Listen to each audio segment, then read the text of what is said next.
Hi, I'm Kamali, taking you through the stories people are talking about and sharing around the world on NewsFeed today. When you hear about slavery for 400 years, that sounds like a choice. Okay. As another American musician says he's being lynched for a campaign highlighting his decades of alleged sexual assaults. Cape Town's in drought and water restrictions are enforced. Could icebergs be an innovative solution? And this animal doing stuff has been made an honorary police dog. We have the story of Max, the Aussie blue heeler.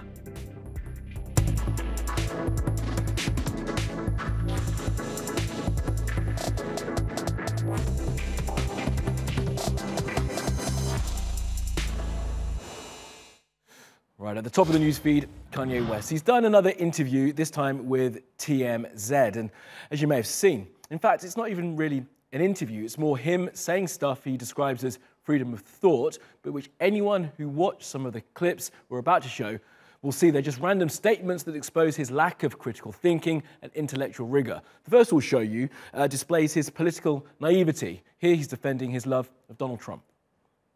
I just love Trump. That's my boy. It's like so many rappers. You'll look at a video of Snoop Dogg loving Trump, but then he get in the office and now they don't love him. Like, Trump is one of rap's favorite people, right? And to the strangely revealing, here he tells us about the plastic surgery he had. Now remember, his mother, Donda West, died after she had plastic surgery, liposuction. And he says he did it for the people. I was addicted to opioids. I had plastic surgery because I was trying to look good for y'all. I got liposuction because I didn't want y'all to call me fat like y'all called Rob at the wedding and made him fly home before me and Kim got married. I didn't want y'all to call me fat, so I got liposuction. And then there was the punchline, like not joke punchline, like punch the hundreds of millions of black people who were enslaved for 400 years in the face line. When you hear about slavery for 400 years, that sounds like a choice. Like, you was there for 400 years and it's all of y'all? And that led to the "if slavery was a choice" being the top Twitter trending topic, and people have been going in. Here's one of the director, Steve McQueen, and the actress saying, me seeking my slave advisor, explaining my career alternatives after 4 years on the plantation. And another saying, when you're a freshman at Slave University and you get assigned to the house, that's a shot of Prince lounging, if you need me to explain it. And the American political analyst and author Donna Brazil was straight to the point, posting this avatar and saying, I can't believe we're discussing this in 2018. And Kanye's not just been getting hit online, it's got the lights turned out on him in real life, in the TMZ newsroom, in fact, by Van Lathan. Have a look at this. I actually don't think you're thinking anything. I think what you're doing right now is actually the absence of thought. And the reason why I feel like that is because Kanye, you're entitled to your opinion. You're entitled to believe whatever you want. But there is fact and real world, real life consequence behind everything that you just said. And while you are making music and being an artist and living the life that you've earned by being a genius, the rest of us in society have to deal with these threats to our lives. We have to deal with the marginalization that has come from the 400 years of slavery that you said for our people was a choice. Frankly, I'm disappointed, I'm appalled, and brother, I am unbelievably hurt by the fact that you have morphed into something, to me, that's not real. And while we're talking about musicians talking madness, we need to talk about this guy. Now, R. Kelly in the late 90s and early 2000s was the biggest name in R&B, but there's always been the cloud of controversy around him. It first came up when he hooked up with the singer Aaliyah. This was them when she was 12. 2 years later, R. Kelly produced and wrote her first album. This is the title track.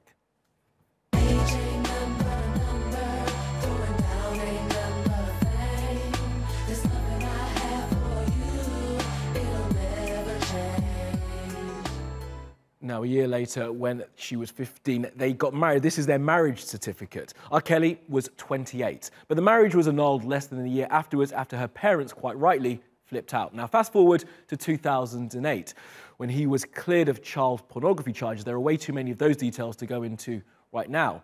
Then last year, rumours surfaced of him running something that was like a cult. He was accused of essentially holding women against their will and grooming them as sex pets. Obviously, he's denied all of this. Now, in the past few months, the Me Too campaign has been making men accountable for the awful stuff they've done to women. We all know what happened to that guy.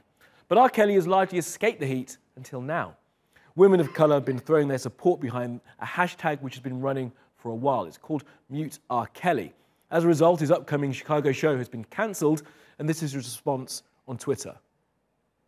I never heard of a show being cancelled because of homeless, but I guess it's the first time for everything. Well, overnight, he's dug in, likening this campaign to a modern-day lynching, claiming he's the target of a greedy, conscious and malicious conspiracy. Now, to bring both of these two artists together, we'll leave it to the director, Ava DuVernay, who sums it up with this tweet where she says, "Shame on you, Kanye West and R. Kelly. If you want to have a real conversation about lynching, get at me. Until then, have some respect and dignity for the dead. You've gone beyond embarrassing yourselves. You're both in territory you really don't want to be in." She then added images from the new lynching museum in Montgomery, Alabama.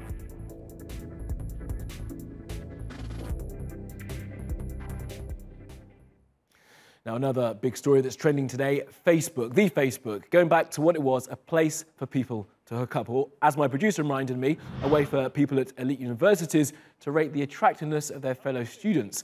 They've decided to launch a dating app.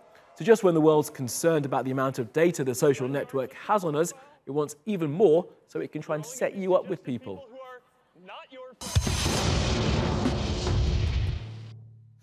Now, Tamina has been delving into the dark corners of the internet after what happened on the streets of Toronto recently. She's got this fascinating look now at Incels. Have a look. A man driving a van killed 10 people and injured 15 on a sidewalk in Toronto. Most of the victims were women. Just beforehand, the suspect, Alec Minassian, claimed the incel revolution has begun. So what is an incel? According to the Urban Dictionary, an incel is, aka an involuntary celibate, a person, usually male, who thinks his lack of a sex life comes from being ugly. Naturally, I was curious to find out more. So I found this guy. Meet Jack Peterson. He's an incel member.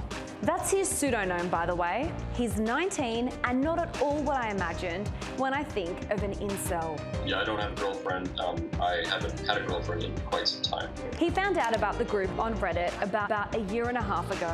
Basically, an incel is somebody who struggles with romantic relationships and who finds it difficult to have sex with women. You know, someone who finds it challenging to succeed in the dating scene. He claims it's a support group for like-minded men to speak about their problems. I guess what really spoke to me was just kind of the harsh realities that the community spoke about, you know, as far as you know, how your looks are really important to your success in the dating scene, you know, how your genetics are very important to your success in the dating scene. The term incel was created in the early 90s by a female student in Canada. She set up a forum to help people who struggled with relationships. Ironically, the incel community has now become a place dominated by men who express views like these.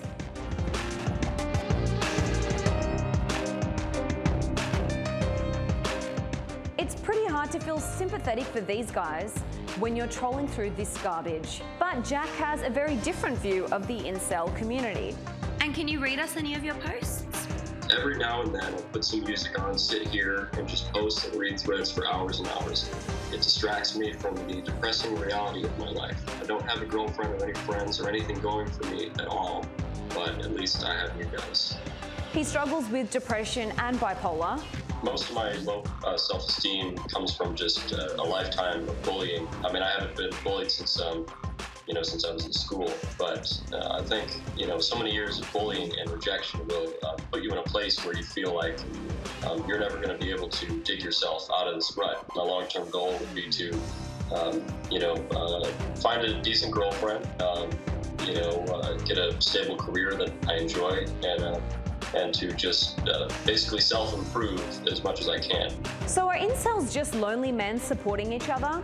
Or do they pose a much larger threat to society, and especially women? Now, the city of Cape Town in South Africa has been under strict water restrictions following droughts for the past couple of years. Now, people in the city can only use 50 litres of water a day. The global average is 185 litres. The pictures you're seeing are of glaciers because there is this dramatic idea of actually dragging glaciers to the harbour in Cape Town to try and solve the water problem. The city has been unable to deal with the water problem at all. The reservoirs have all run dry. They can't get water from anywhere else. So a salvager, a guy who actually resurrected the Costa Concordia, which is a cruise ship that sank off the coast of Italy a few years ago, called Nicholas Sloan, said he wants to drag icebergs, the things you're seeing, to the harbour in Cape Town, and that will solve the water problem, he thinks. Of course, icebergs are freshwater. We had to check that. They're not saltwater made, as my producer thought. So maybe, if you can get the city to agree, it could be a solution. Let's take you around the world now for some other stories you need to know this Wednesday. This is a roller coaster in Osaka that people were stuck on for 2 hours. They were stuck hanging upside down. You can see them there. As I said, for 2 hours. It happened at Universal Studios in Japan, and the park's managers say that no one was hurt.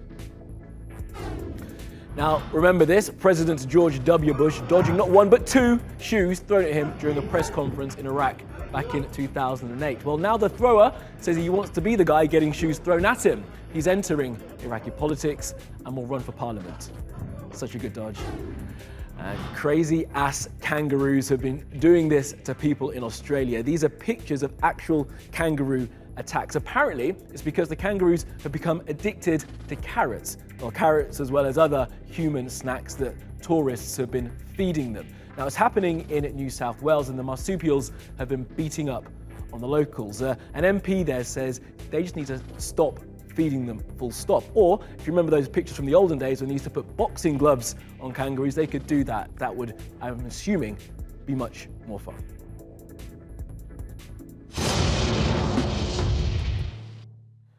And finally, it's back to Australia again, and today's Animals Doing Stuff. This one is Max the dog. He's been made an honorary police officer after proving his valour and bravery. Now, Max is a 17-year-old deaf and half-blind Australian cattle dog. They call them blue heelers down under. Now, a couple of weeks ago, he helped police find a missing toddler who'd gone missing on a massive property in the outback in Queensland. He stayed with the 3-year-old and kept her warm while more than 100 people searched for her throughout the night. What a good boy. Now, that's all from the NewsFeed team. Do reach out to us with your questions, comments, complaints and suggestions. I'm at Kamali Melbourne. You'll find us 24/7 on Twitter, YouTube and Facebook. Follow, subscribe and add. We'll see you again tomorrow.